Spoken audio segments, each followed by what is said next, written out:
Um, Welcome back to episode 29 of the podcast.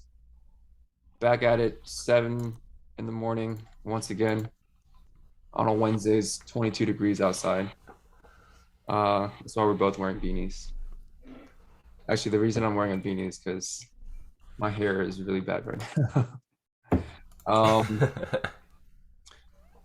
and we're one away from 30. One away from the dirty 30. That's right.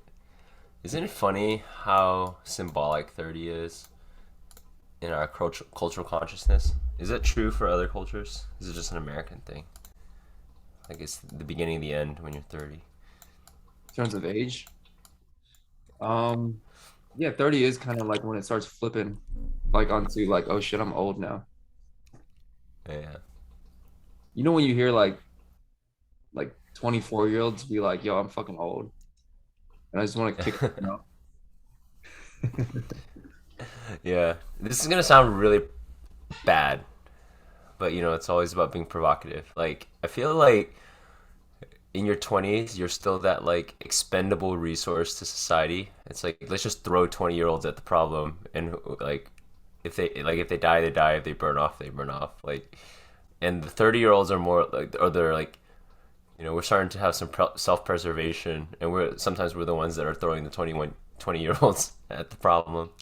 Like, I think about it often. Like, we're kind of like in a post-war society because of globalization and what have you. Like this, like I don't think conventional war and like the draft. All of a sudden, you and I have to like go fight. The baddies is like a thing anymore. But sometimes I think about that. I'm just like, man, like I think I'm at like close to my prime in terms of like I had to go head to head with another 30-year-old in another country. Like I feel like I'm a good resource for the U.S. Like all things considered, it's like a good tipping point. Maturity and capability and what have you. Yeah, I guess you do spend like that. You spend like I guess most of your teenage years trying to like get primed for adulthood, and then you spend like your 20s or at least some part of your 20s trying to figure out how to integrate everything you learn into being useful one way or another, right? And then so I mean, it does make sense that a 20-year-old would should be more expendable than a 30-year-old. Or maybe I'm just saying that now because I'm past that point. Yeah, I don't know. That's how the 40-year-olds probably look at us, right? Yo, I've been around as much as two 20 year like two 20-year-olds, homie. Oh my gosh. Keep throwing 20-year-olds at the problem. Yeah. Um, So let's start off with our let's keep it easy, right? To kind of get on this on ramp. Weekly challenges, right? Week two of our 52-week challenges for this year. The first one was significantly curbing our phone usage, which we hadn't really kind of like reflected on air about. And then the second one, of which we're closing now today, is the morning cold showers. And as a reminder, it's 22 degrees outside, so the water temperature is like pretty cold nowadays, depending on where you're living. So building wise. okay, so for me, all right, so I hate New Year's resolutions, or I don't hate them. I just don't think that they work very well. It's so hard to. Some people can stay on something for a whole year, but I've never been able to. But I think weekly resolutions are so much better because there's like a finish line. I don't know if that's a good thing or a bad thing that there's like a finish line because a lot of times you do these resolutions because you want to improve something in your life and kind of keep it going. So maybe the fact that there's a 1 week finish line makes it so that you're more likely to stick with it, but also after a week, you're just like, back at it. Um, so last week we did the phone challenge, and that was actually, it was weird, man. That actually increased the quality of my life like significantly, which probably tells you how much I was on my phone, like without doing the challenge. Because I think my screen time went down like 82% or something ridiculous. And I started off really strong, man. I was like, remember the first day I was like, I don't know, less than an hour for sure, but it was probably like 52 minutes or something like that. And most of it was probably messaging apps that I had to be on. like Slack and stuff for work, or Messenger, or text messaging people. But aside from that, I wasn't on my phone at all. Um, yeah, it changed the quality of my life, which was like significantly, like for the better, which is interesting if you think about it, because the phone is supposed to be something that makes your life better in terms of like more convenience and things like that. Uh, but how does it get to the point where we're cutting off so much of phone usage? It feels like life experience has gone back up because it.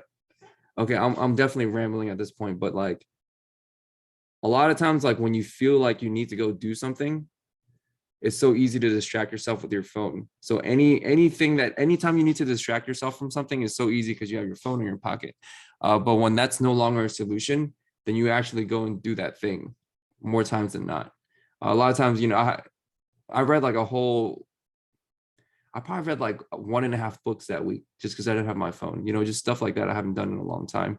Um, I probably spent more time with family members and friends and stuff like that just because I couldn't use my phone. So yeah, I noticed the quality of my life went up a decent amount. What about you, Steven? It's so encouraging to hear that because the same thing happened to me. Um, and I think you phrased it so well. Like the quality of my life went up. The amount of times I felt that habit, that compulsion to reach for the phone, and then I had to stop myself and be like, wait, what the heck? You can't. You're not allowed to do that, right? And just like you, I had to find something else to fill that. But sometimes I would be in a situation where there was nothing to fill it. Like, for example, I was in the doctor's office waiting, which is like prime phone time, and they were like running behind. And so, like, between waiting in the waiting room, which is like not too bad because you like can distract yourself by looking around, people watching. But then at one point, they put me into the room ahead of time, close the doors, like, doctor, be right with you. So I was like in this like little solitary confinement. And I was like, there's no phone, so I just started reading like medical stuff everywhere, like that sign. Oh, look at that biohazard trash can, and then and then when I ran out of things, you know, and this is funny because I think this could weave dovetail into meditation. Um, I had nothing else to do, so I just sat there, and then the feeling right on the other side of that moment was like, huh, like just that was just it, And it was this weird feeling I feel much more rarely nowadays, being distracted, where you're just like, okay, there's nothing left. It's just me. It's just whatever is here. So I thought that was really great, and then obviously some of the other, like, I think things that you would expect, like much more present for sure with friends and family, and much, yeah, just much more connected. So It was so weird because I mean it's been so long, for me at least, where I had like restricted access to my phone. And I think, I mean, we're both old enough to still be able to remember a time without cell phones. Uh, and you remember, like, we would just leave our house without a cell phone, and not have a GPS or not have any way to contact anybody until we got to wherever the hell we were going. Um, I mean, that was like what, 20 years ago or something like that. But I mean, you probably still remember a time like as a teenager where you would be able to leave the house and just be like, yeah, I'll be back in like 5 hours or something, and then just go off and do whatever. And then, I mean, I did honestly, the only time that type of shit happens nowadays is like when I'm at Burning Man. Like, you don't have a cell phone, you just like go and leave. Yeah, I'll be back in 5 hours, bro. Um, but I'm curious, if we dig a little deeper. I wonder what the quality of attention or quality of life is in terms of like, how do you measure that? Like quality of life in terms of like life experience, perhaps, with a cell phone nowadays or without a cell phone 20 years ago. Like, or, and it's hard to say better or worse, but like what the difference is there. I might do this phone challenge again and just try to throw away my phone. I like leaving my cell phone, even without the phone challenge. Sometimes you forget your cell phone in the other room. and then you end up going hours without your phone, sometimes like almost for like the whole day, and then you come back and you check your phone, and it's just like messages and all this shit just like saved up for the entire day. Those are usually honestly the times when have the better days. Yeah. And it's fun too because you've been like kind of deprived, and usually if you're a big phone addict, right? You go there scraping for dopamine hits. Like, you're scraping. You're like switching between apps. You're like, ooh, new notification, ooh, new thing. And what's funny is that on those days, I'm like really happy because there's so much to go through. And but the funny thing is, like, I get through it in like a pretty fast amount of time. Like, okay, I'm done now. Like, but I've caught up with everything that happened versus like, you know, getting the pulse beat for like every minute. Um, yeah, I think to your first opening question though, I mean, naturally, I would always wonder how that has changed for humans with the advent of all sorts of technology, right? I mean, for example, if I didn't live, like if I was going from radio to TV, I would think TV is the downfall of our generation, you know? Um, I mean, even me myself, right? Us as millennials, I remember being glued to the TV. I remember, adults kind of making a joke out of it. And then for the first time, I think in my teenage years, watching my like little cousins or little younger kids watch the TV, and it's the same behavior as kids on iPads nowadays. Not to perfectly, equivocate the two, but still, there's like there's a locking in of attention that definitely happens. But that being said, phones are definitely a different beast. I don't want to gloss over that point. It's completely, my TV doesn't ping at me. I can't walk around, carry it with me. I can't lay down, and even then the TV's not as connected. So, but yeah, I don't know. Hard to say. Yeah, I wonder if I mean, you can make the argument that, uh, and to play devil's advocate, I mean, kids are gonna grow up with cell phones like in their hands. That's just what it is. Like, maybe the place is just embrace that and just be like, here's a cell phone, and kids like 5 years old, and just be like, all right, this is what just this is what's just gonna happen, and he just gets Hmm. a lot better at using that thing at a younger age. But I guess I can kind of see how that could go bad too. Not to say that that's a strategy, but you could also argue, well, I mean, we thought the TV thing was really bad, and maybe it was. I don't know, man. I didn't grow up without TVs, so I don't know. Uh, it's just interesting, like when you think about like how the dopamine system works. I don't understand it super well. I mean, I understand it in a general sense, where your phone is just almost designed like a slot machine, and then the algorithm just figure out like the algorithm is set up in a manner to make it so that you get the most dopamine based on uh down to like the how many seconds you view this piece of content, and the guy that viewed this piece of content for 5 seconds out of 15 seconds also really like this piece of content, also really like this piece of content. And then even with like things that tend to get a lot of comments and likes, if you're using that as a metric to figure out what's good and what's not, then all of a sudden it becomes things that are more sensationalist, and then the algorithm like starts to learn that and starts to feed that back into your into our minds basically. And and the algorithm is probably like a very strong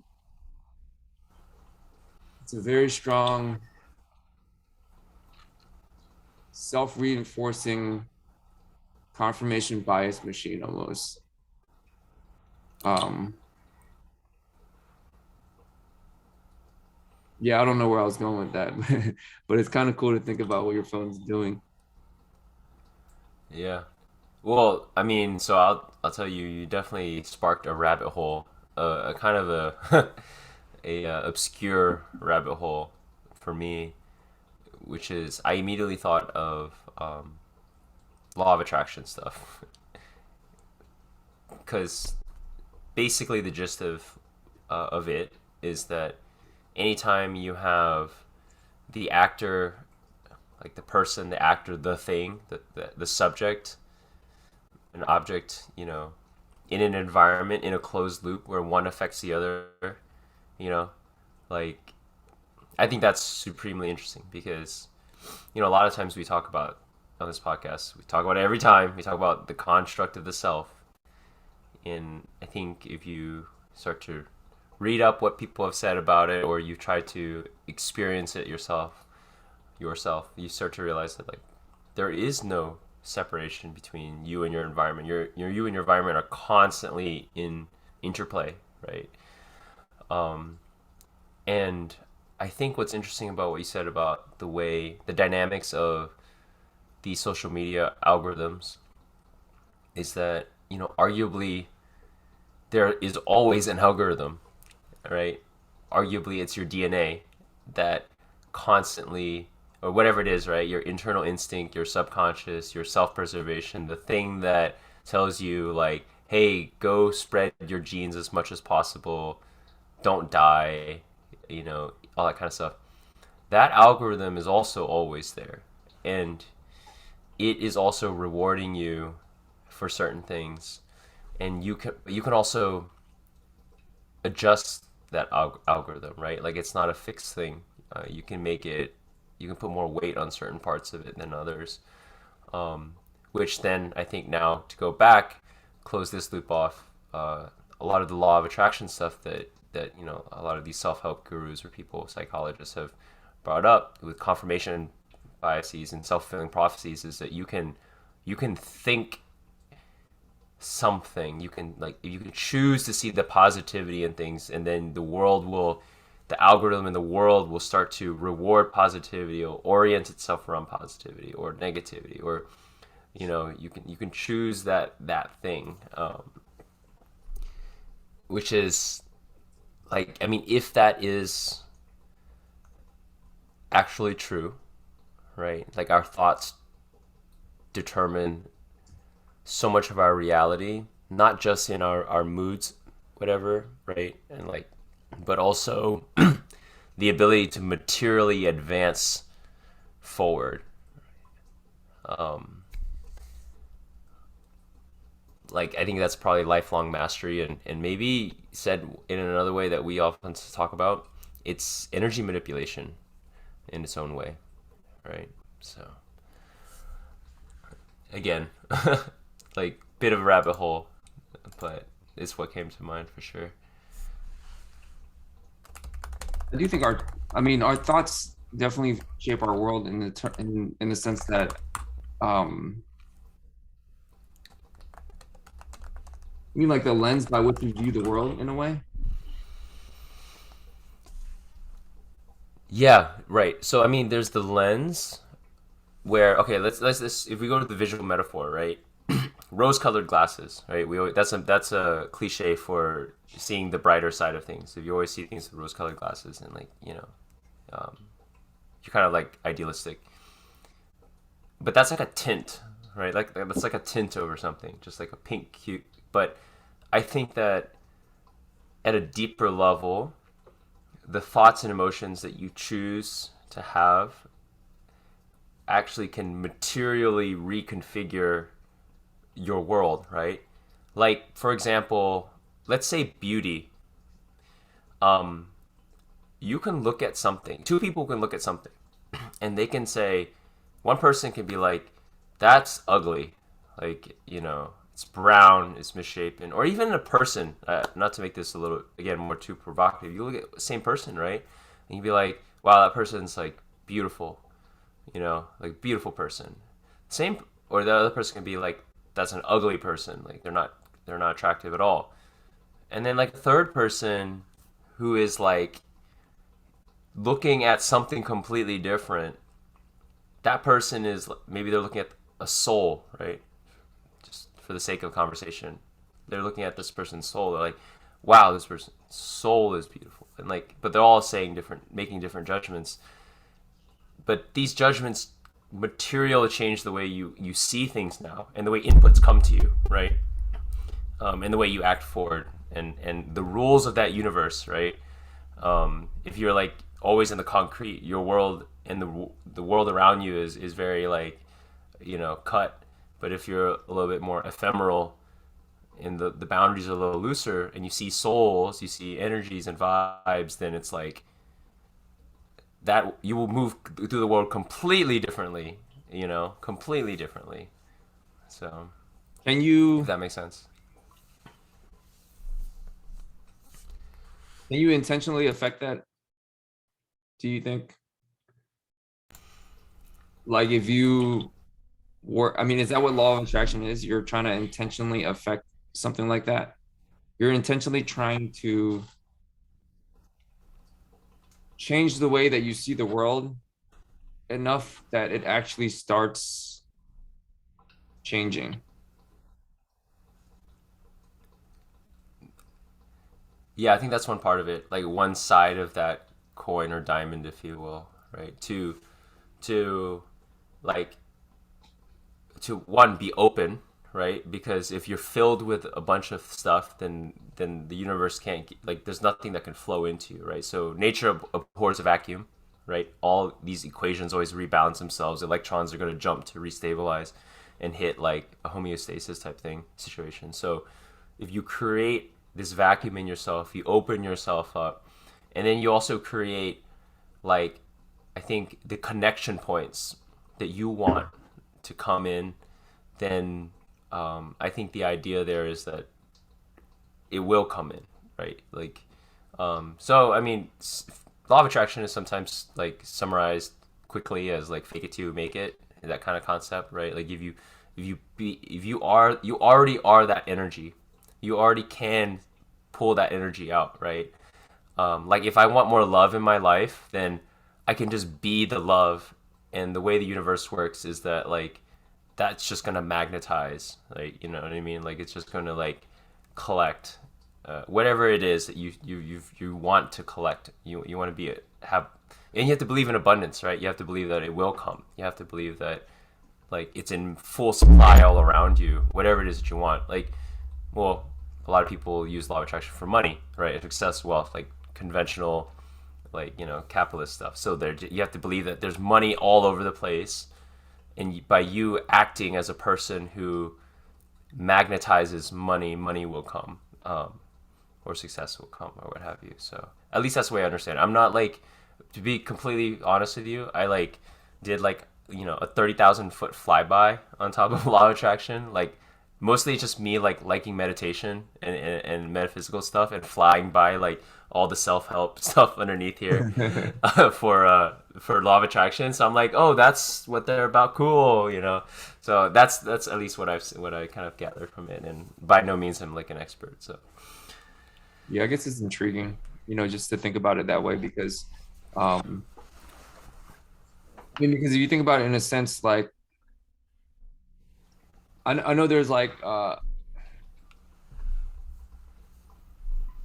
when people speak about objective reality, where it's kind of like, hey, like, you know, let's say me and you are both looking at like this water bottle. This is the objective thing, and we're both looking at this. But how much does my lens viewing this experience or situation affect the situation where it's no longer objective, if that makes any sense? yeah. Well, it's like it's not objective anymore. It's like because it filters through my senses and then through my mind and the experience of a water bottle. Perhaps I don't know, maybe I got traumatized in the past by a water bottle. Like it's like this whole like different experience to me than to you. And so like I'm curious what, I mean, I don't think we can ever know because you're only in your own experience, but how deep of an effect can that have in terms of changing um something that we consider objective into, is nothing objective then?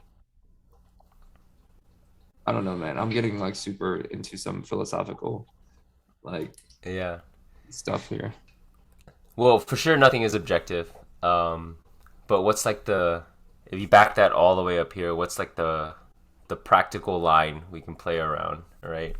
I think, um, and I think of so what again, super divergent thinking when you brought up the water bottle. Like it's funny because when I see that water bottle, I see like, oh my God, single use plastic, right? Like, and then my mind spins up this entire value system that we've created for ourselves in America.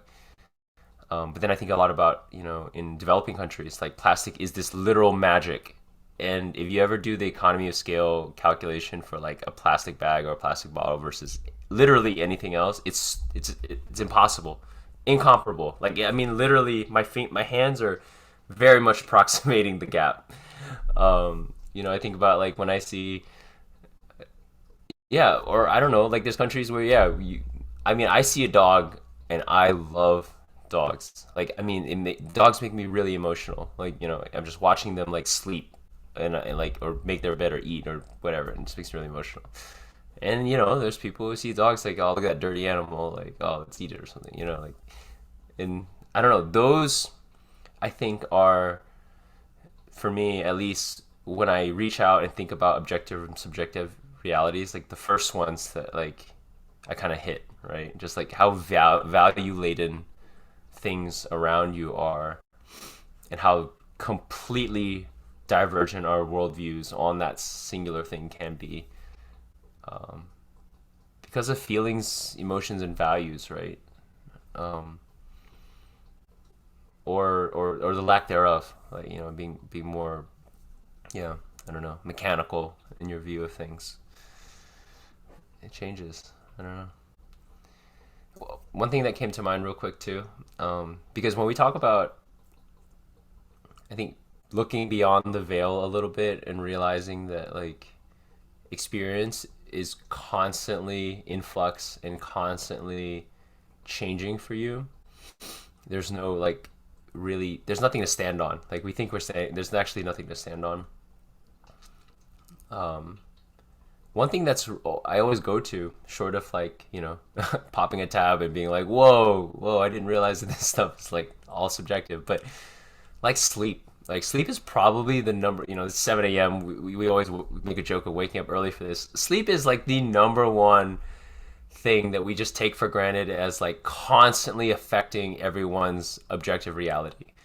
Like on any given day, any given person that you have an interaction with, their experience is completely controlled by the amount of sleep, the restful, the quality and quantity of the sleep that they got, the regularity of it too.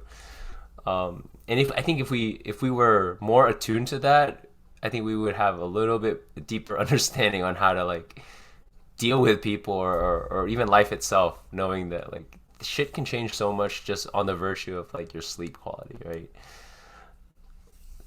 Yeah, sleep does affect your experience a lot. Yeah. You might as well be tripping. Maybe we should try to stay up for 3 days straight or something. See what that's like. I was thinking we're gonna do the opposite and try to commit to sleeping more. Sleep for 3 days straight. Oh, that would be nice. Never get out of bed for 3 days. Yeah.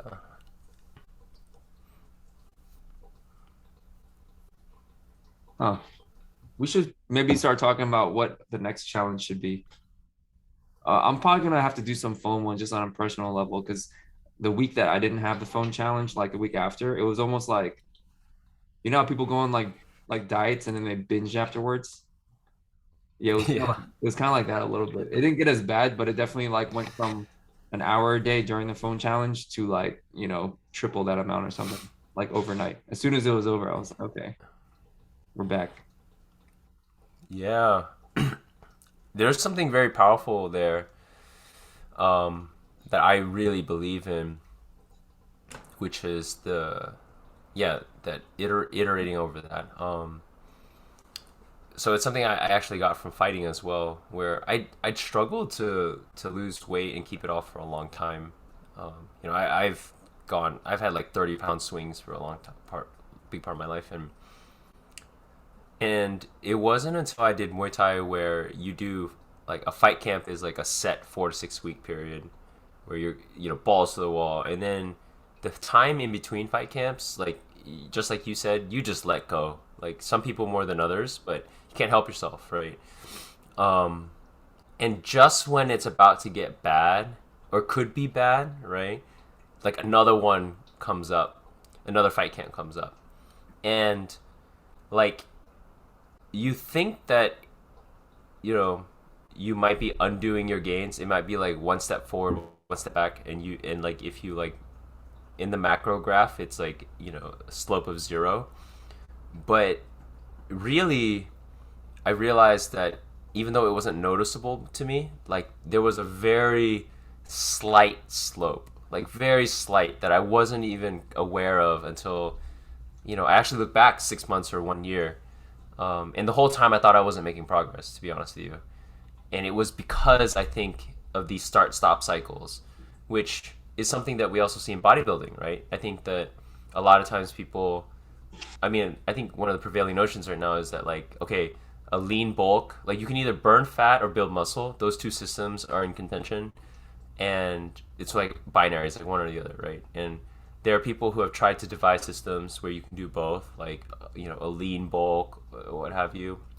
Um, but I don't know. For me, the data has still been that like it's very.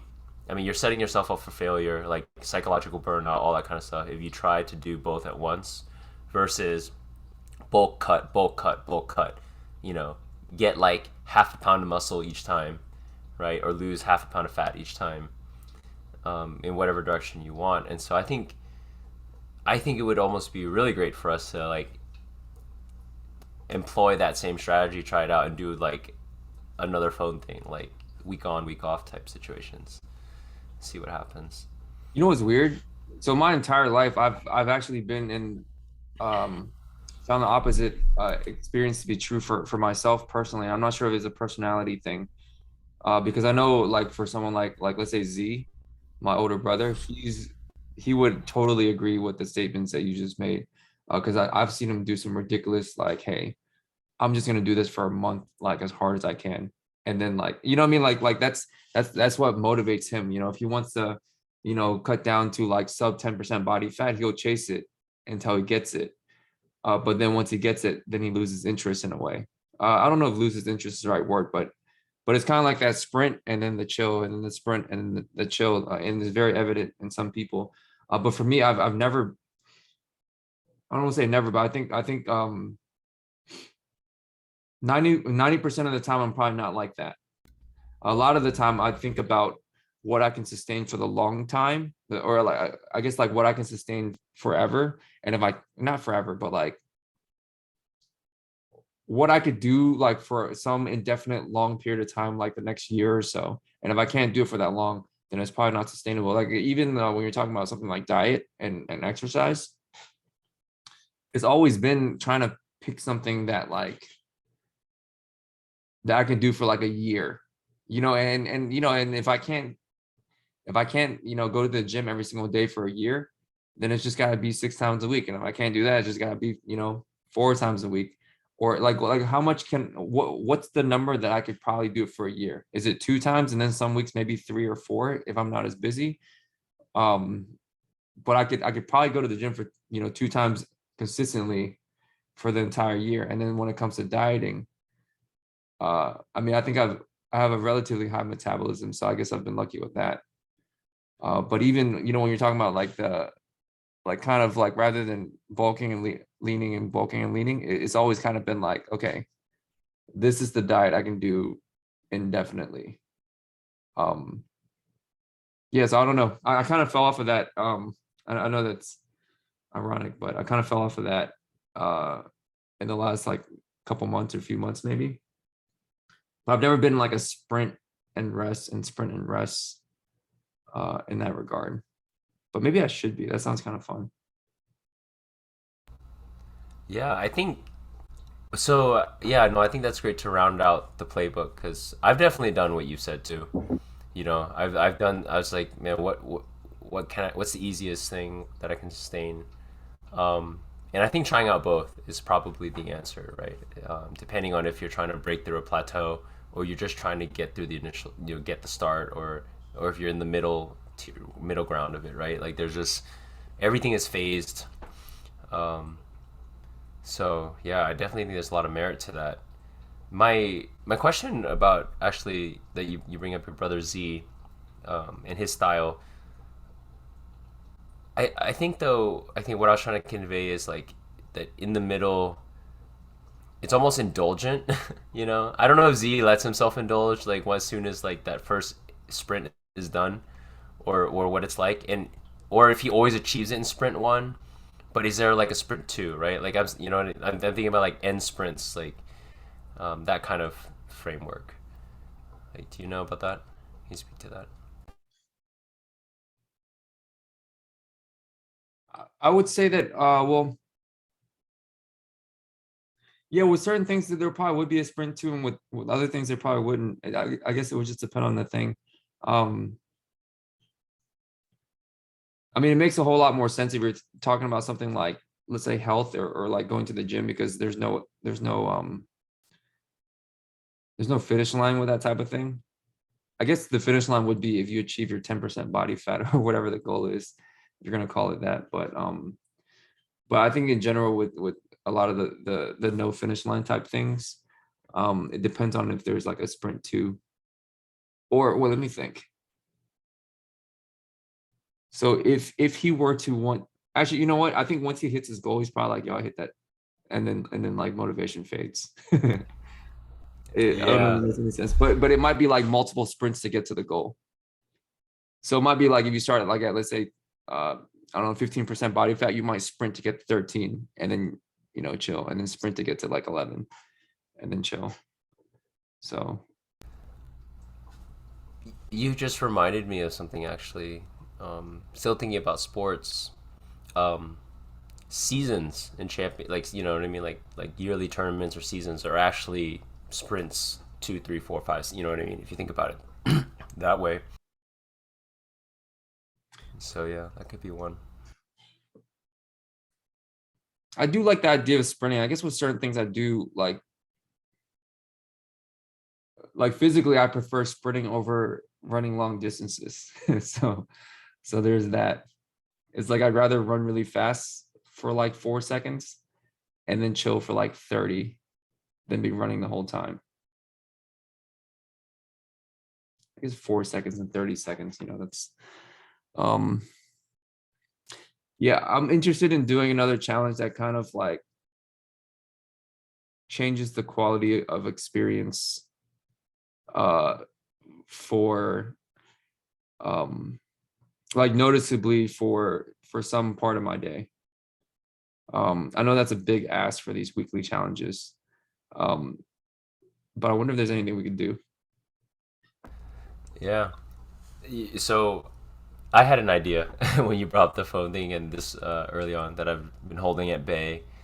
Again, just for fun. But I was thinking about, you're talking about what life was like for us before X, Y, and Z, and like what was life for us before even texting and messaging, right? Like it started with like IRC and then MSN Messenger and then AIM, and then now we're like texting each other like crazy. You used to pay for text. Like what if we had to pay for text again, right? But my thought was, what if I couldn't text for a week? Like I had to call everyone that I wanted to communicate someone to. And barring that, like, I could leave maybe a voice message, not a voicemail, but the little voice messages that the apps let you do nowadays. And I thought that would be an interesting one because, I mean, it's a couple things, right? Like a text I can fire off anywhere discreetly, even at a red light or whatever, right? I can do it. But a voice, you have to like be so much more intentional. Like you can't be in like this like super public loud room, whatever. You have to, and you know that you're putting it on this person that they have to listen to it.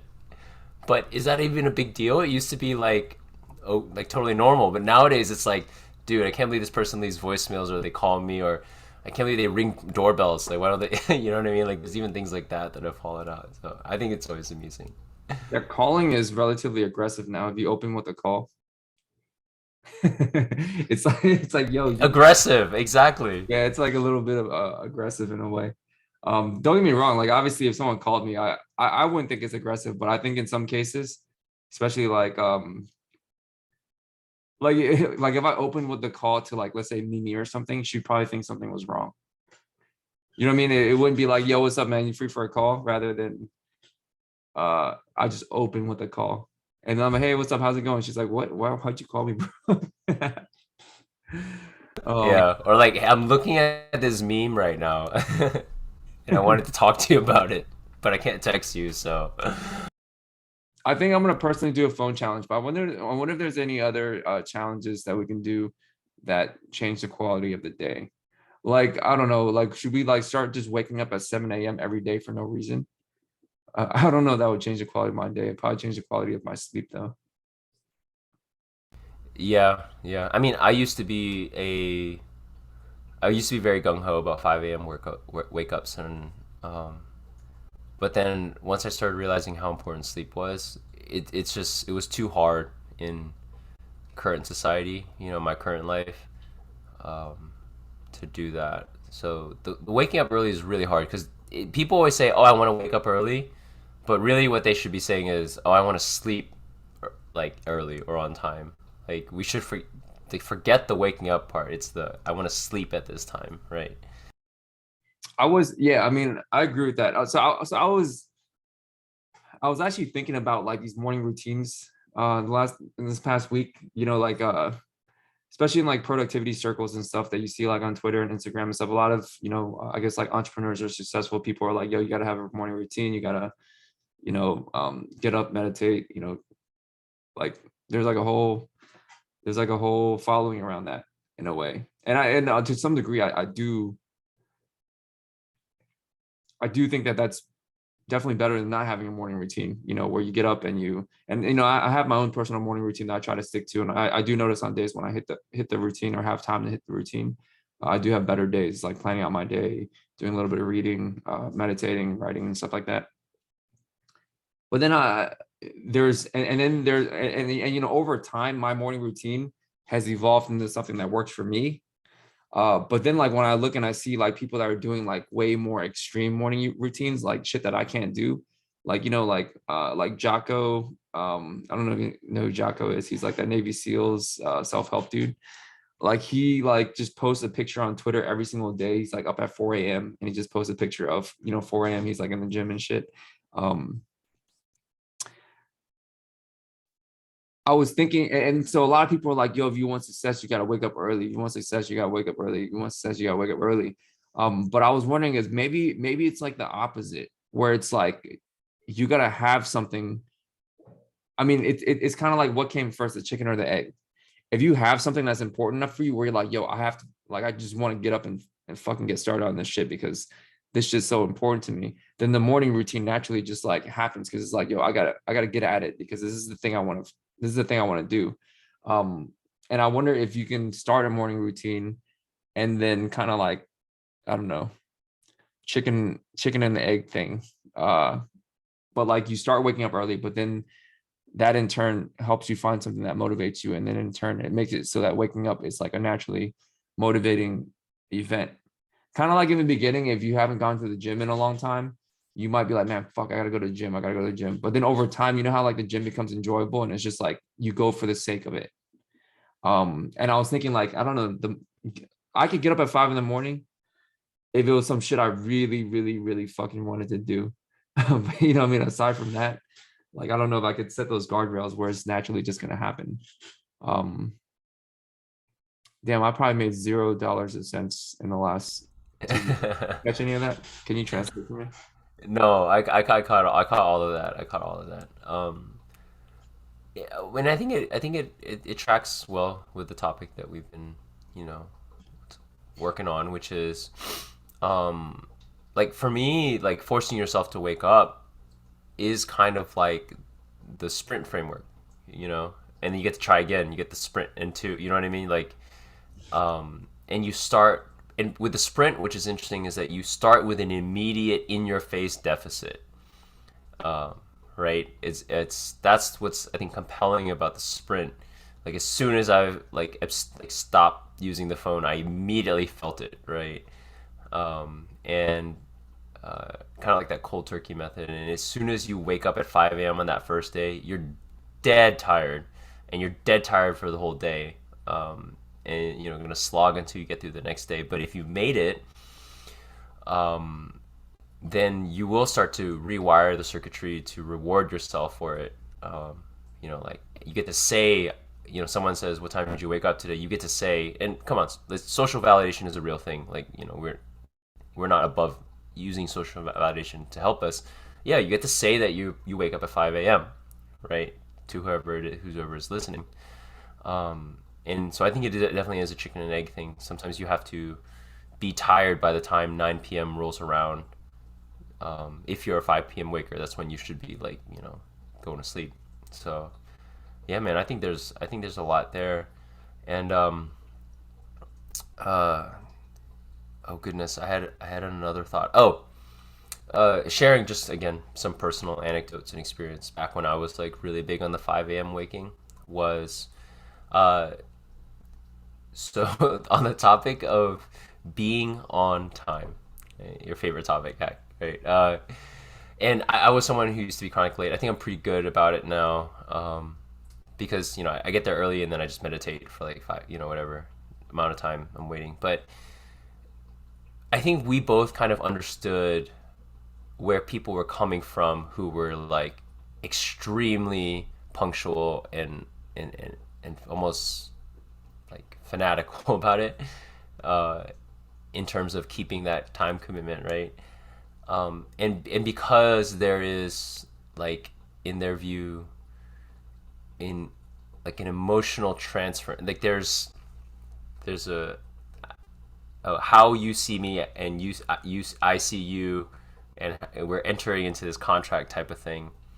And that contract is founded on a respect for one another, right? Like I respect you, I respect your time, etc., whatever. And converse is that if you don't hold that contract, then it's disrespect. And then so then when I started to think about that, I was like, all right, there's people that think very strong in that mind. I'm going to encounter these people, like, and I should probably bring myself up to some kind of average. Um, let's try to stay on time. And one thing led to another, and it led me to wanting to wake up early. And it's kind of like it hit me where I was like, waking up on time is the first appointment of your day, right? It's the first appointment you're gonna keep, like that you have to keep, and it's the one that you make with yourself, right? And I think that in a lot of times when you're trying to motivate yourself and do these things, it can be helpful to abstract yourself outside of yourself, right? What like this guy that I'm trying to help, um, uh, and so in these morning routines, I would say like, oh, I have a meeting with Steven, right? I got a meeting with Steven. I can't be late. Like I can't keep Steven waiting. He's like he's gonna be there at 5 a.m. And if I'm late, then dang, I left Steven hanging, right? And so that's where also this concept of self love comes through, which sounds super fluffy and woo woo, but I want to like make sure that one thing we always are able to do is to give self love that edge that it needs, which is like if you love and respect yourself, you will keep that commitment. You will wake up and meet like, oh man, Hack's waiting for me. Gotta show up for that dude. He's my guy. Like, um, he ain't got a lot of time, so I gotta help there. I wonder if I Hopefully could. that No, no, that definitely understand. resonated. The abstraction thing. Yeah, it's so hard when I'm just like, yeah, time's just a construct, bro. I'll see you there around 2 o'clock, right? And then I'm like, time's not real. I mean, but that's obviously just me rationalizing, of course. It'd be interesting to try to do a weekly challenge to keep track of how many times I come on time and how many times I come late. Because, or depending on how, let's say the top five appointments I have a day or something like that. That'd be a fun one. Um, or like to try to get to the shit early. I'm just like, in my head, I'm like, yo, getting somewhere early is inefficient because that just means that you mistimed it. And then my always is late to shit, and that's also inefficient as well. I think that would That could be a good one for you. I would be curious, like from a purely experimental curiosity, to see you undergo like this, like trying to hit everything. It's not getting there early. It's leaving. I mean, it's tied together, but like a lot of times for me, I stay too long at the last thing.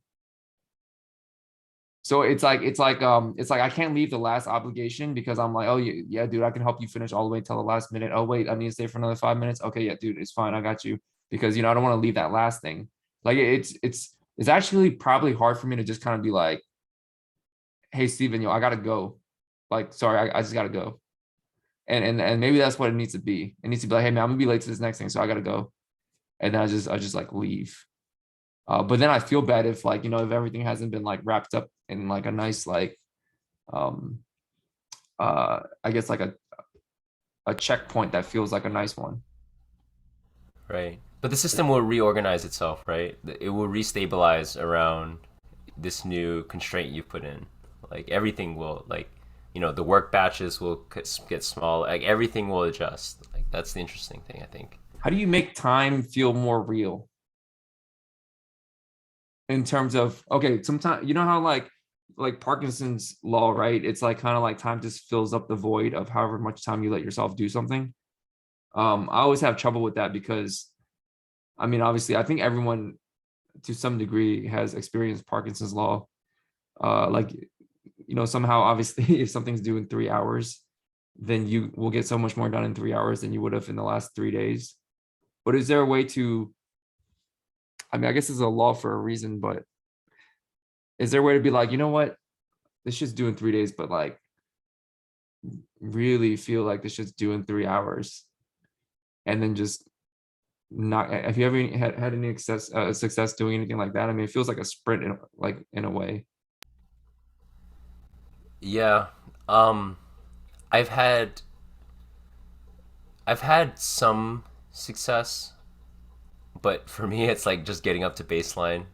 So it seems kind of like pitiful, but I think it's like counting calories, right? It's like calories are a largely invisible construct to people, and it doesn't make any sense, especially with the way that we've loaded things, right? All sorts of things together.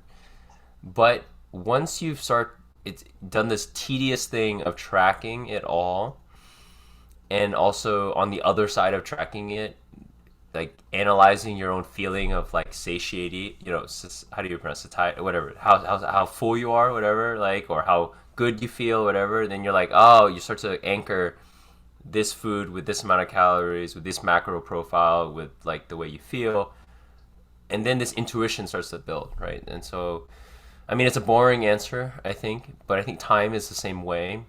Like as you like starting to track time, starting to hit those small goals, of and then you eventually build a sense of time, I think, or and how long things take to finish as well. You know, we could even be pretty like routine about it, where um, we actually like shadow under an expert, like you know what I mean? Because they'll be like, how long, we'll be like, oh, I wonder how long that thing takes, and we'll see them like budget for it, and they'll know because they already have a keen sense of time, right? Which, small side note, by the way, in my array of abilities, um, the ability to event plan is really low. Is extremely low. Like, I mean, plan a dinner, plan a birthday, plan a trip, plan a whatever. It's extremely. I mean, I'm good at corralling a bunch of individual nodes together if those are individual nodes. But if I had to be like, if that those two people were a couple and those five people are coming from the same place and these people like active stuff but not active stuff and that person's a vegan, it's like dead in the water, right? And Kim, my sister, literally said, you should take a job in event planning and like just be an event planner and learn from them as like a side gig or whatever. And I was like, man, You're right. And that I could see that. I could see myself learning so much about the way you actually put on this huge, like, moving multivariable thing. Um, so to your question of like how do you get better at a thing? Well, I mean, boring answer is practice and attach yourself to people who are really good at it, I guess. You know. If there was a way to set the baseline higher in terms of standards, then it would feel naturally like motivating. I don't know if that makes any sense. It's like my standards probably too damn low where I'm just like, yo, I just gotta finish it by the time it's. But like if I actually felt like the standard was I gotta finish that shit 3 days in advance so that just in case some shit goes down, which I can't get myself to take seriously. But if there's a way that that standard is just that high, because it's just where you draw the line in terms of, hey, this is a standard I need. Hmm. How do you ask yourself to hit a higher standard? I mean, it sounds easy. Um, that's hard, I think, because then you can just if you can actually just move the line anywhere you want, why wouldn't you just move it to the highest standard? I mean, because I'm lazy, I guess.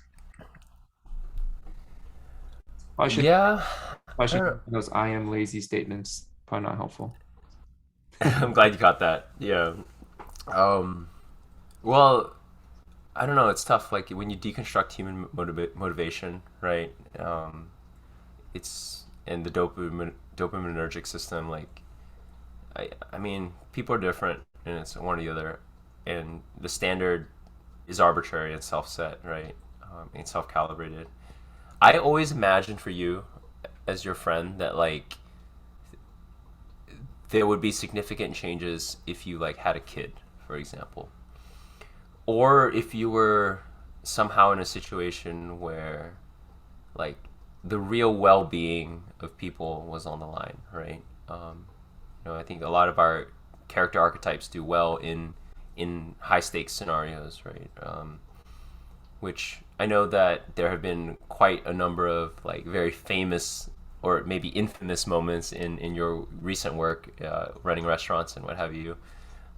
Restaurants are like war and battles, but at the end of the day, you have like a pissed off customer or something, right? Or you just didn't make the thing, but the stakes weren't as super high. But I can imagine like I don't know alternate lifestyle. Like if for some reason you found yourself like an officer in the military, I could see yourself being like, okay, I got to get this right for sure. And also the added effect that a lot of military problems are a combination of painful waiting, which that part sucks for sure, but also sometimes it's an interesting puzzle, right? Like the strategy there. So I don't know.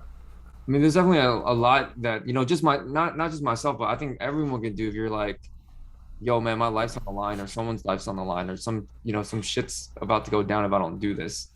It's like the standard gets high because it's forced upon you at this point.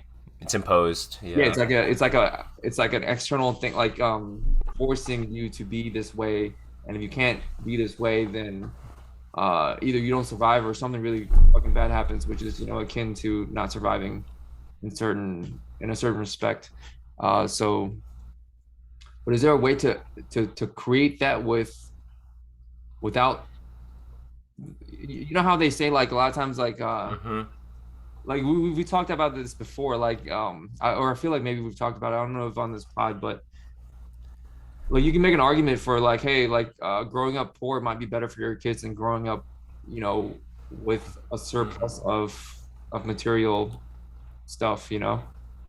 What's the it's like the I didn't know I could do that until I had to do it, and then I did it, and now I know I did it. And that in itself is the reward or the gift or whatever you want to call it, or like the thing that changes you forever. Yeah.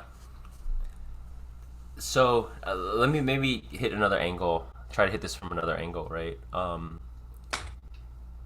So there's a lot of thought out there, right, that um, things like procrastination are actually, imbalances or dysfunctions in your emotional regulation, right? It's an emotion thing, right? Like motivation's an emotional thing. All this stuff, it's all emotional stuff, right? And I think you and I have had some interesting conversations about where our emotional valences are, right? You're a little bit more on the thinking side, I'm more on the feeling side. And if I had to actually deconstruct where my standards come from, or where, like, why I've done things not because of like an externally imposed pressure, but something like I decided that I needed or wanted to, is because I was very emotional about it, right? Like that's the short answer. Like I just got I'm super emotional about it. Like I felt like I had to or needed to. Like there's that feeling from here, which is why there's a lot of pain when I can't do it, because I can't just sit and not do it, because this emotion just keeps like bumping. It needs to come out. It needs to do something. It needs to go somewhere. So um, at least so that's at least what happens with me. And with you, again, speaking completely just as an observer, as a friend, but not like someone who maybe knows you as deeply. I think that you're less like these passions are less like kind of like going like this within you, but the intensity of emotion I've seen with you is like love, for example, right? Like deep love. Um, and maybe it's worth thinking about what emotions you feel on the regular, and which ones you might want to anchor or explore. Um, and that could be the thing, right?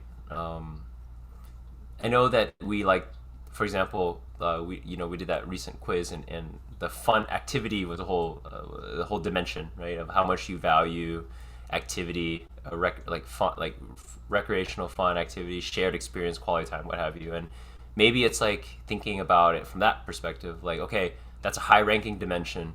If I deconstruct that dimension, what are the emotions I feel all along the way, right? Like we're hiking Old Rag with a friend, so that's a quality time activity, and like I'm excited at the beginning, and then I'm here I'm like whatever, and then I feel peace, and then I feel this, and then I feel exertion. Maybe there's a feeling there, and I don't know. I don't know if that makes sense or not. It's just kind of riffing. No, yeah, I definitely don't feel enough anxiety when it comes to, I don't know if that's a good thing or a bad thing, but it's like, how some people, like, let's just say something as simple as being late. I'll see somebody that's like, the people that are punctual, and I guess that's probably like 90% of people. Um, like It's not what, 90%. It's not 90%. I mean, some amount higher than 50, and obviously, I don't know where I stand. I feel like I'm like 95th percentile in terms of like late. But let's say 90% of people or something like that, I'm well behind or whatever. Um, when it comes time to like, hey, I gotta leave, and they're getting close to it's like the people that go to the airport 3 hours early for no reason. And then there's people that are like running onto the airplane as they're about to close the gate, and like the difference in between. And some people, if they were like getting to the airport like even an hour before, if they don't get to the airport with at least an hour to chill in front of the gate, then they're just like, man, like that, it causes anxiety in them in a way. They're like, why would you even chance possibly missing a flight? And I'm like, why would you go sit in front of a gate for like 2.5 hours? Can you make that a little more efficient?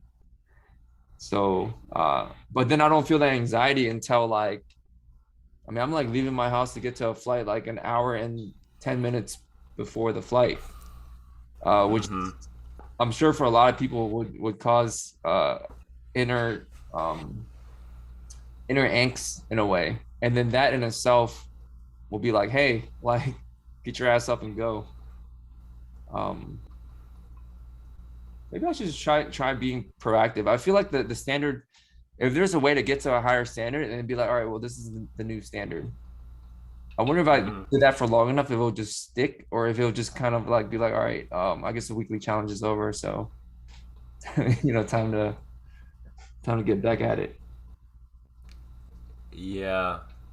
No, that'd be a fun one, man. I think that that's something that we should track on the long term, because I think it would be really interesting, and it would be, I don't know, right? There's this like idea that um, you know, no play to your strengths, right? Don't get me wrong, but there's also this like area of maximal growth that exists where you haven't tended to the garden, right? In, you know, so much, and I think that would be super interesting to see that journey for you. Honestly, you know, I think it's about hacking your own motivation at the end of the day, right? And you know yourself best. Or I think what's really great too about you hack. It occurred to me as I was talking was that I feel like a lot of your friends can maybe like this is the most I think even in normal conversation that I've said so much about what I think you should do and all that kind of stuff. You know, certainly not live like this, but I think what's interesting is that you don't get offended. Like you are like a fully empty space in terms of like conversations like this, but that's what makes it so intriguing, right? Because I think if this is something that you're interested in, it's about unpacking yourself, unpacking your motivations, and you know, and I would advise you actually probably to just drop entirely the structure that everyone else has, like almost completely out the gate, like they're you know the anchor structure or what have you, or the needing to hit this or what. Like I think there's something deeper there and more distinct and unique that it's gonna be really cool, you know. What do you mean by dropping the structure out of the gate? Like the frame that people conventionally have for what motivates them to do things is not your frame at all. It's almost like an Elon first principles type of thing, right? Like the reason why he's even taking that first step is not even the same universe or the same reason why other people are taking that first step, right? Because it's a completely different it's a completely different frame. You know, you are like I know we've grown up with that, you know, immigrant, you know, kind of like first generation immigrant experience. So, and I know we've been in trying situations. I know we share a pretty similar experiential set, right? But like in enough that I was like, oh, I'm gonna try to imagine all the times Hack has been like stressed to do something because the stakes were high and because it involved other people. And I don't doubt those are like external impositions that help, but I don't know. But even given that, like you said, your 95th percentile of like chill, um, I don't know. That's like there's something there. There's like a thing, like a very interesting question mark there that's inside of a box. Like, and we just Inside need of to a figure out how to box. open this puzzle box. Yeah, it's seriously like a puzzle box, and it's like there's something in it, man. And it's yeah, I don't know. I do like the idea of the internal, like the internal thing. Even earlier when I was talking about, yo, like in order to get up on time, it's not a morning routine that's gonna make my ass get up in time. It's gonna be something that's like, yo, like this thing is so fucking important to me that I want to get at it in the morning. You know what I mean? But like Hmm. but that seems like it's so like that's so much harder than just being like, you know what, I'm just gonna fucking get up on time and commit to it. You know what I mean? Because it's like the internal motivation to align yourself. The reason that people get up on time isn't just for the fucking sake of getting up on time. I think some people do it for the sake of getting up on time, but the end goal of getting up on time is that they have something so important that they need to get started on it early. Or I think that's what the end goal is, right? Like in terms of like Yeah. why Hmm. somebody would even get up on time. I mean, if nothing was important to them, it wouldn't matter that they got up on time or didn't get up on time. But like the end goal, uh, like you don't want to.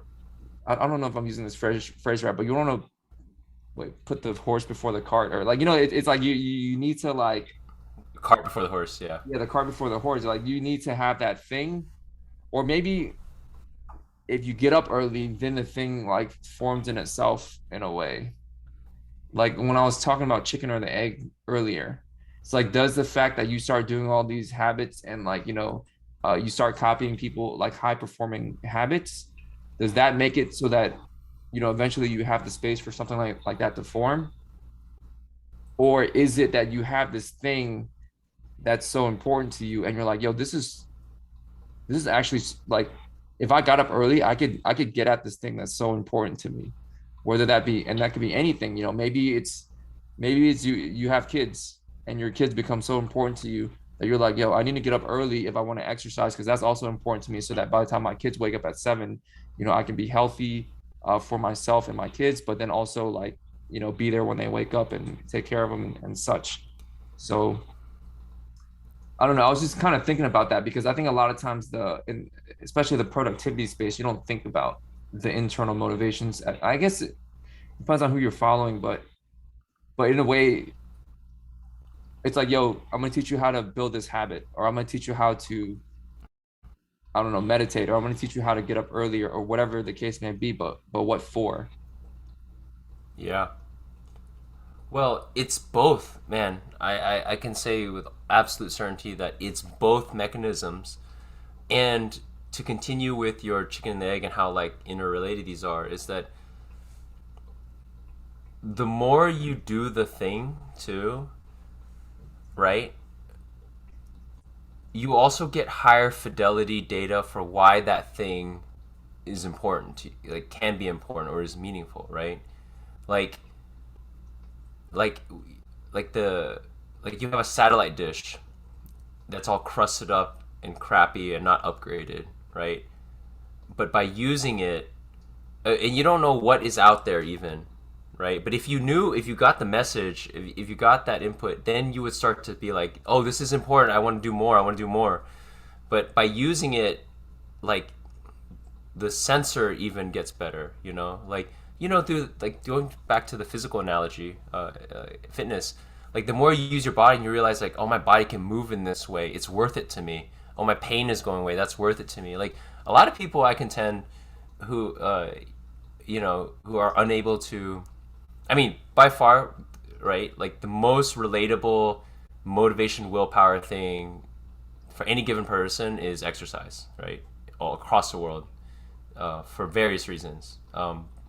And I would contend that most people are uh, unable to move and gain success because they haven't uncovered the joy of what a fit body is, right? A fit experience, like, you know what I mean? To be fit, like to be able to stand up straight with good posture, no pain, to have energy, to not feel out of breath, to have mobility and flexibility. Like, if you could give them a pill that let them feel that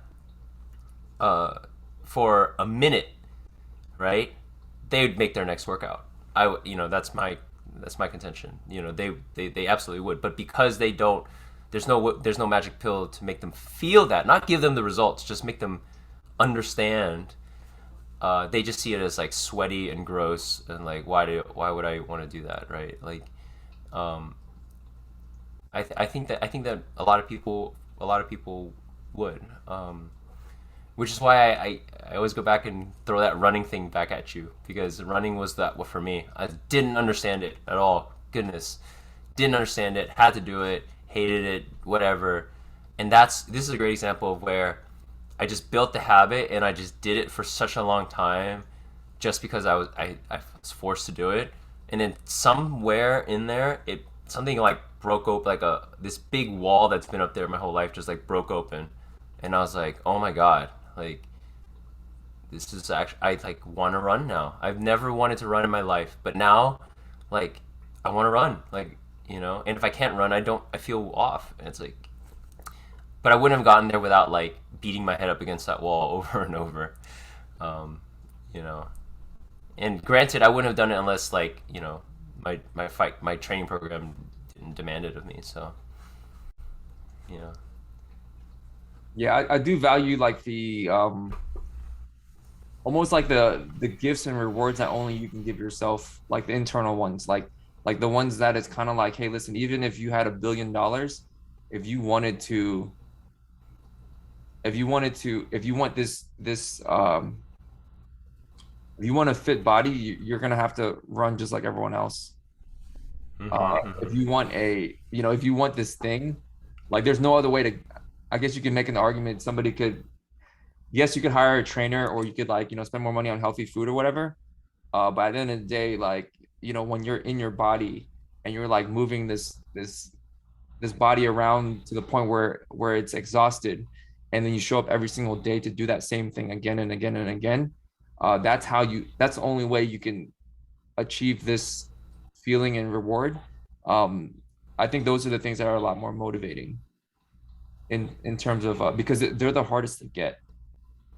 Mm-hmm. Mm-hmm. Oh man. Okay. That just said it. The hardest to get, and that's why they're motivating. Like that. That just hit something for me too. Um. But it's also why I would avoid it too. I'll be like, Yeah. man, it's fucking hard, bro. Because it's hard to get. Hard to get. Yeah. Yeah. I So I'll back this up to another thought that I had parked, and again, this is more of a personal anecdote type thing. Hopefully, it's helpful to others, or helpful to yourself. Certain helpful for me to be able to reflect on it every time it comes up, which is that I get asked a lot why I went crazy on this like Muay Thai journey, and there's so many good answers, honestly, right? So many good answers, but I find myself more and more when people ask me off the cuff, and I'm just like caught off guard. Like my first answer is just like that I wanted to be taken seriously,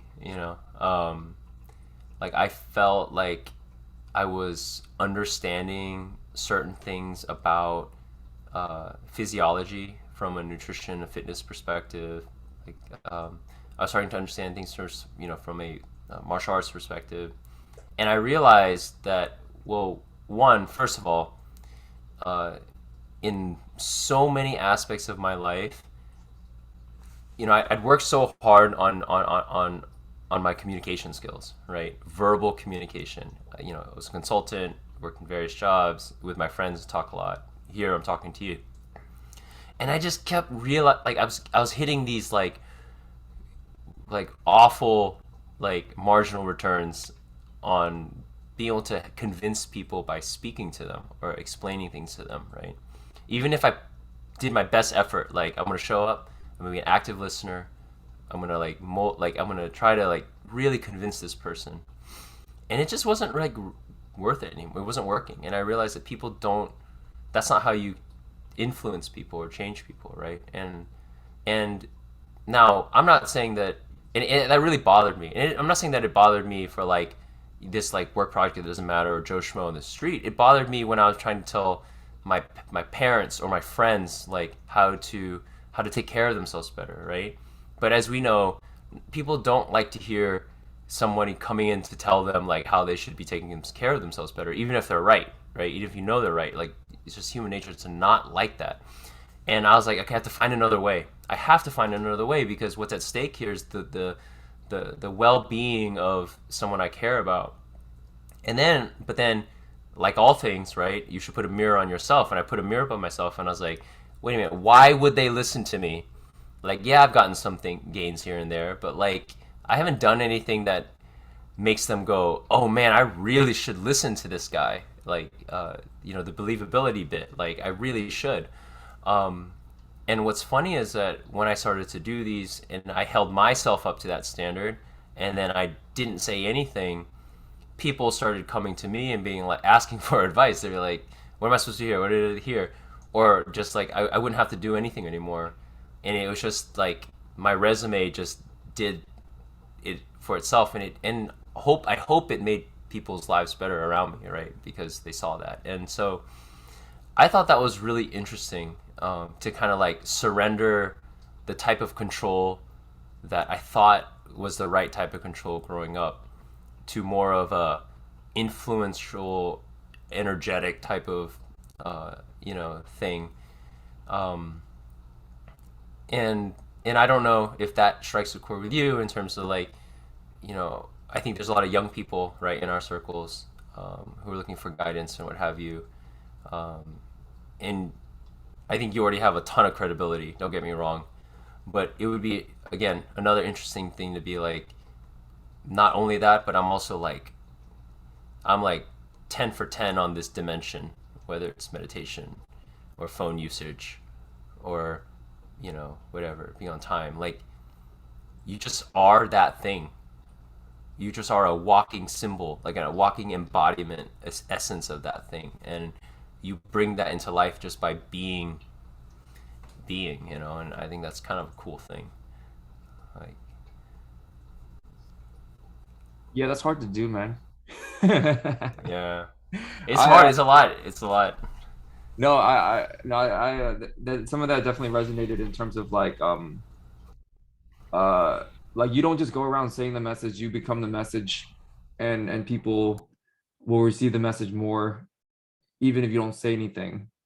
I mean, you could run around like yelling and screaming at the top of your lungs if you wanted to, and people won't listen to you. But sometimes you just kind of shut the fuck up and just like do the shit that you were gonna say, then you become the message without saying anything at all. I think that definitely resonates. Obviously, it's much harder to do. Easier to just run around being like, "Hey, you should do this, or you should do that, or you should do this." But to become the message, I mean that in itself is the journey part, right? Yeah, yeah, definitely. And it's funny because like to go back to all of this, like um, I know I just rattled off a bunch of things that I wanted to like become the message for and all that things, but I would say that it, it probably only comes down to one thing that I want to be the message for, which is like present awareness and the stuff you get from meditation.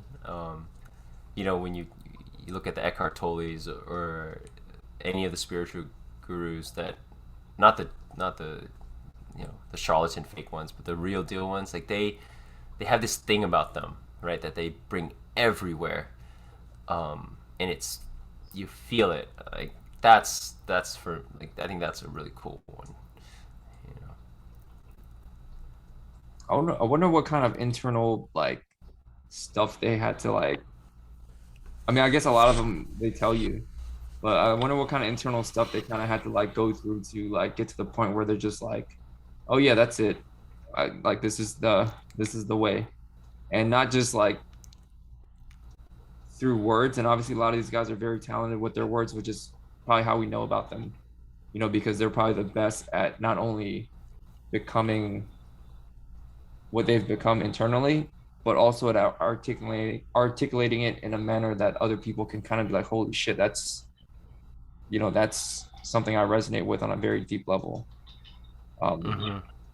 and there's probably people that are, I don't know if this is true or not, but perhaps there's people that are like them that can't articulate it as well, but they're just like kind of like uh internally as woke as well, perhaps, where they're just regular people going about their life. Yeah, well, I almost think that, but I almost feel like by definition the kind of archetype I'm thinking about has to be a good speaker. And I say that because speaking, like the world of using words is treacherous, you know. It's like already ego it's like it's ego enforcing from the get-go, right?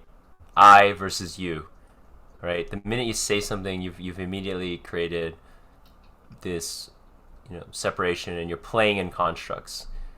So, and I think that um, sometimes if you just meet someone who's really peaceful or whatever, it can be great. But it's easy to write them off as like, oh, they're just hippy dippy and passive, and they don't risk anything, right? I mean, only they know. That's it. And I mean, that's part of it. Only they'll know. But I think that it comes from balancing on that like knife's edge, playing with fire, right? Um,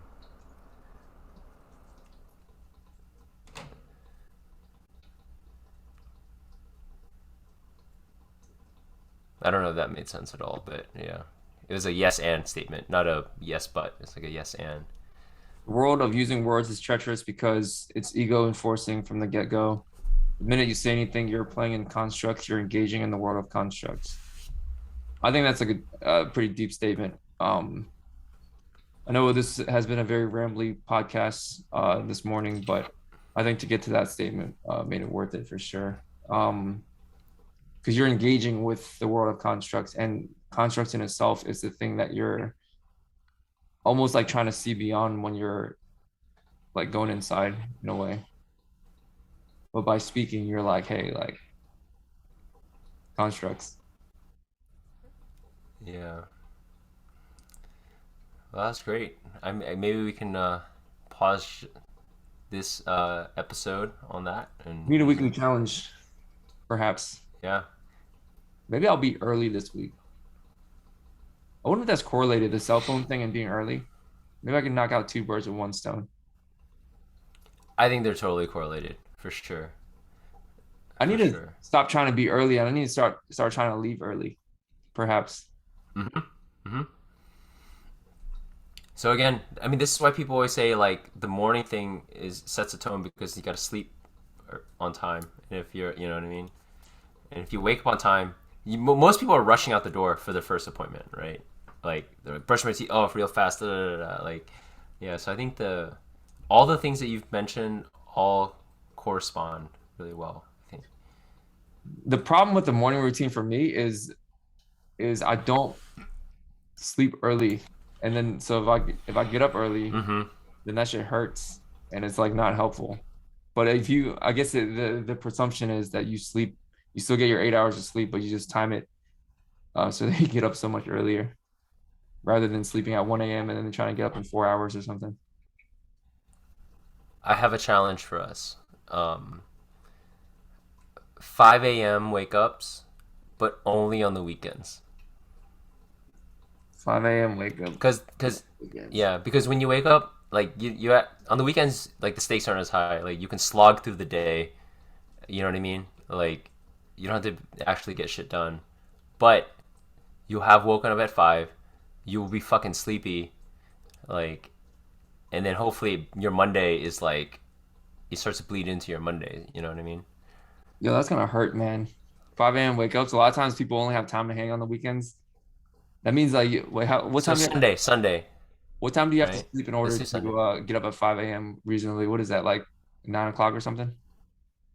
You want that 8 hours? Yeah, yeah. I mean, you better be you better be like well on your way at 9. Yo, 5 a.m. is early, man. I don't know if I can do 5 a.m. 5 a.m. on Sunday. That's it. Just one day. It's just one day. 5 a.m. 5 a.m. Sunday. on Sunday. Let me think. Yeah. What am I Phone. what am I doing Saturday? Hang on, let me look at my calendar real quick. I'm about to tell you if I'm gonna be successful here or not.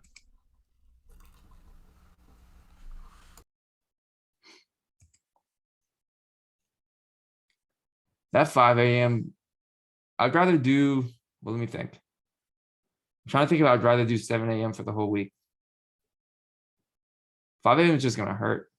I guess 7 a.m. for Dude, the whole 7 week. a.m. the whole week is so much harder. That's so much harder. Yeah, you're probably right about that. Um, what about having it at bedtime? So I think it's way harder to sleep on time than it is to wake up. Like if you had to pick one end of it, like it's a chicken and the egg for sure. 100% chicken and the egg. It's like the Like same it's like goal. when you yeah, it's like when you're trying to lose weight, right? Your first day of calorie restriction feels awful. You're so hungry, and it's easy. You know what I mean? Um, like you could either exercise more or eat less. You gotta pick one of those two, and like we'll pick the eat less and be hungry route. Wake up early and be sleepy route. Versus sleeping early is like exercising, more to me. I feel like my ass needs a bedtime. Maybe. All right, how about this? Shit, I guess we gotta decide on a weekly challenge so I can commit to it. All right, I'll get up at 5 a.m. on Sunday, even though it's kind of fucked up, but you know.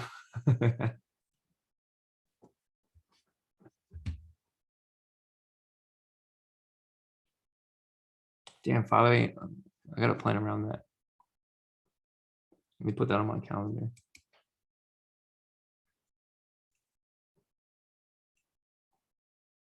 What am I gonna do at 5 a.m.? Let's see here.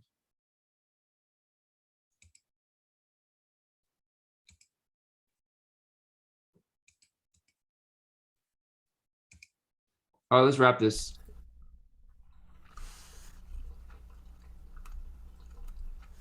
All right. 5 a.m. Sunday. I might just start trying to go early to shit this week, just just for fun. Yeah, yeah. I mean, you can add whatever you want, right? All right, We can report on that too. But like, we just need to do one. We just have one thing.